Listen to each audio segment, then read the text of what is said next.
Baik, selamat bertemu kembali dengan channel Pecinta Fisika.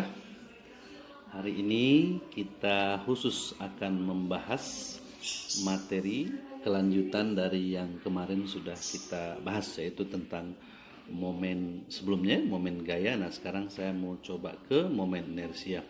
Nah, sama halnya dengan ketika kita mempelajari tentang hukum Newton, ya, bahwa ada faktor lain selain gaya, yaitu massa. Nah, ini sebenarnya sama fungsinya dengan massa ketika kita membahas tentang gaya, ya, atau dinamika rotasi translasi.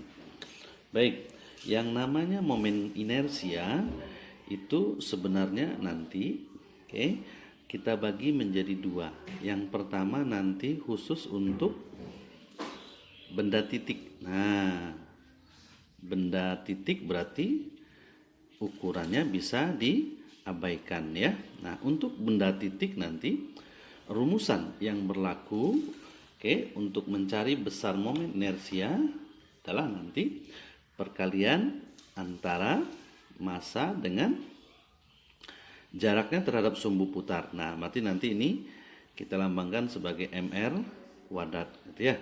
Dan kalau misalnya nanti dia banyak, berarti tinggal kita buat aja dalam bentuk aturan matematikanya sigma. Jadi nanti kalau dia banyak, berarti nanti I-nya sama dengan sigma mr kuadrat. Berarti tinggal dijumlahin aja secara linier, ya. Jadi nanti untuk satu benda titik, dan yang ini nanti yang satu lagi untuk banyak, ya, kalau dia lebih dari satu. Banyak benda titik. Ini nanti untuk dua rumusan, ya, berarti tinggal kita jumlahkan saja secara linier, ya. Berikutnya nanti yang kedua, nanti kita akan ketemu dengan benda-benda yang sudah tertentu bentuknya, atau sering juga disebut sebagai benda tegar. Jadi nanti yang kedua untuk benda tegar berarti nanti ukurannya kita perhatikan, bentuknya juga kita perhatikan. Maka nanti rumusan yang berlaku sebenarnya juga sama, I, cuman bedanya di depannya ada K.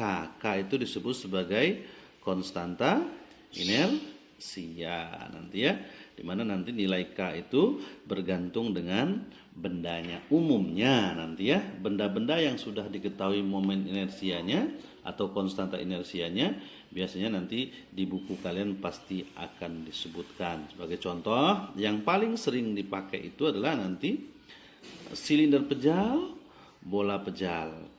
Silinder berongga, bola berongga. Jadi kalau silinder pejal Pak berapa? Biasanya setengah mr kuadrat. K-nya berarti setengah, gitu, ya. Dimana nanti nilai-nilai itu pasti ada diketahui di dalam buku atau di dalam soal, ya. Jadi K itu disebut sebagai konstanta inersia. Yang familiar atau yang sering dipakai itu nanti adalah paling sipel. Apa itu sipel?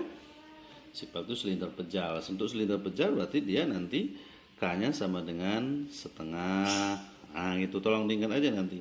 Untuk yang kedua misalnya nanti si bopel, bola pejal, K-nya nanti nilainya adalah 2/5. Dan beberapa lagi yang lain yang sering dipakai nanti, ya. Itu untuk yang pertama, teorinya seperti itu. Nanti kita coba masuk ke contoh soalnya, ya.